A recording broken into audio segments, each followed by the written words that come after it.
Hello, humans, and welcome to another episode of Gen X Gamer. Nintendo using AI. Oh no! Are these guys just making news? We're talking about a thumb on a promo? That's the biggest deal for Nintendo. Let me tell you something, guys.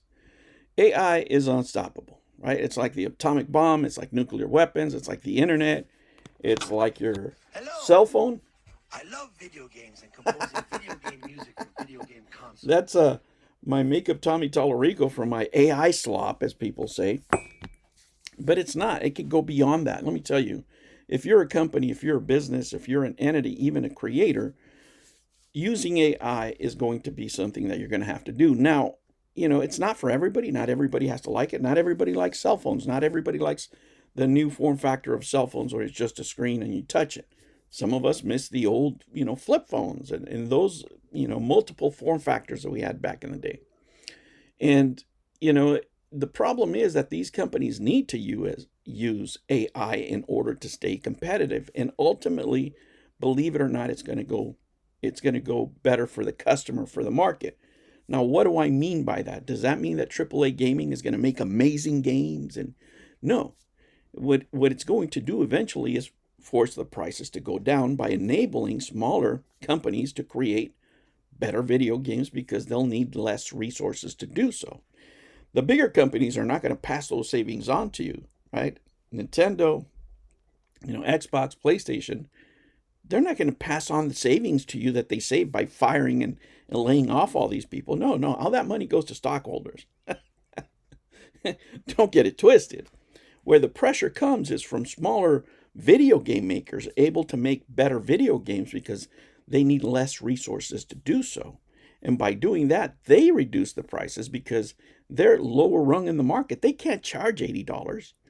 They can charge you $50. They can charge you $40 for a great game because, that's what's going to make them stand out above their competition is the price. In the same manner, me as a creator, for example, I'm making things that I've never made before. Right now, I just made a video about this concept that I had with Skeletor a long time ago regarding, Gen Xers, right? And it's a post that I read where it was the meme, but it was like, if you're a late Gen Xer, you've lived through 7 decades, 9 video game console wars, 2 centuries, that type of stuff. And people are liking it, right? And now I wouldn't have been able to create that before. Not in the way I'm creating it now. Or the one that I just put out, which is another idea that I had where, people get sad when they learn their age, and you're able to get a discount because you're a senior, you qualify as a senior, right? That is the saddest moment for a gamer. You hand your credit card and your ID, and they go, "Oh, you qualify for a senior discount." And you're like, "Oh, I'm a senior? Yeah, look at this face. Come on, I got 6 grandkids." 6 grandkids, 6 kids, man. Oh, yeah. Guys, let me tell you, it evens out the playing field because now I'm able to create videos that I wouldn't be able to create before. That skit, for example.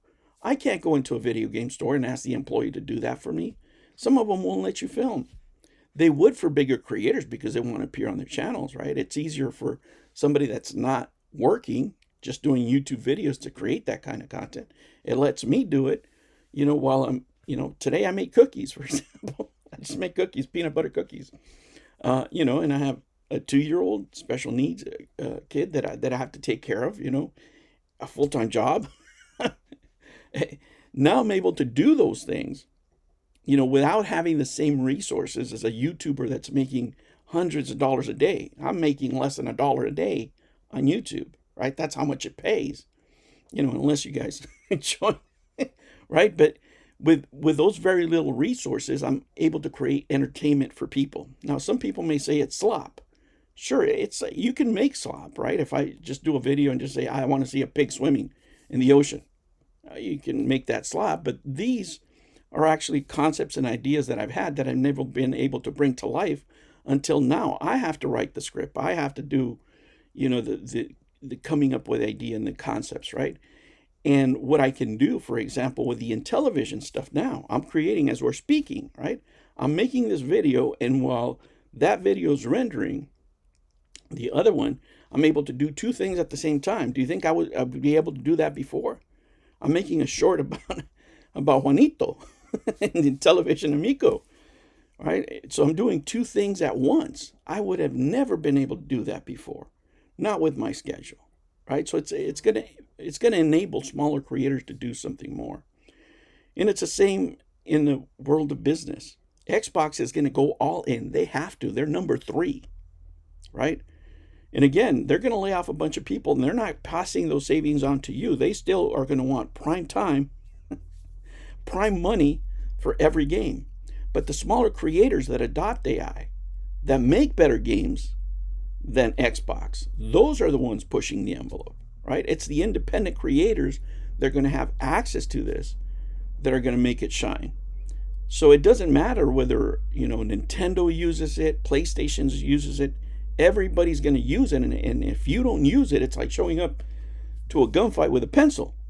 You're going to be at a severe disadvantage. You just are commercially, right? If you're in a niche market, right? If you want to make all hand program games, which we've had a lot of, we've had a lot of creators, programmers make games that take them 3, 5, 10 years to make. Do you think it's going to take that long with AI? No. Because AI doesn't get it right the first time. It's an evolution.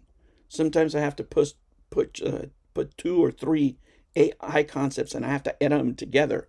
So it's just not AI slop per se, right? It's not like I created one thing and let it go. Very few times have I ever done something that it'll get it right the first time. One of them would have been the Macho Man subscribe promo. That one, it nailed it on the first time. Right? But that's few and far between. Every other AI video that you see, I've had to do multiple takes and I've had to do editing after that because it's not getting my concept right. And, some of it might have to do with language, English being my second language, right? The way I phrase things, even with a college education, I still can't get that ESL out of me. Regardless, guys, it's not a bad thing for pricing.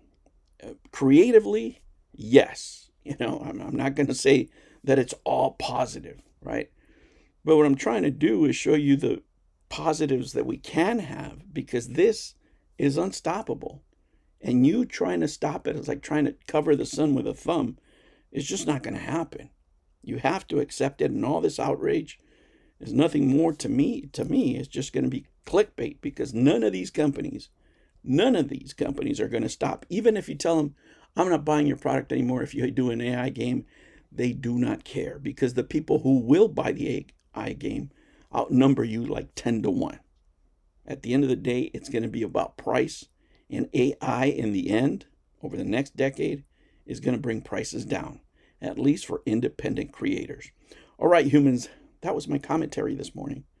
I got a Juanito video. I got an Amigo video coming up. I'm working on the short, which I'm going to put on right now. It's about Juanito and the Intellivision Sprint. I hope it comes out okay. I hope it comes out on the first one. But most likely I have to do 2 or 3 takes until I get it. Regardless, guys, thank you so much. Remember, tell me what you think about AI. Do you use it? Are you going to use it? I'm going to make a video on all my AI slop later on. All right, guys, thank you so much. Remember, like and subscribe, and I'll catch you on the next one. Take care.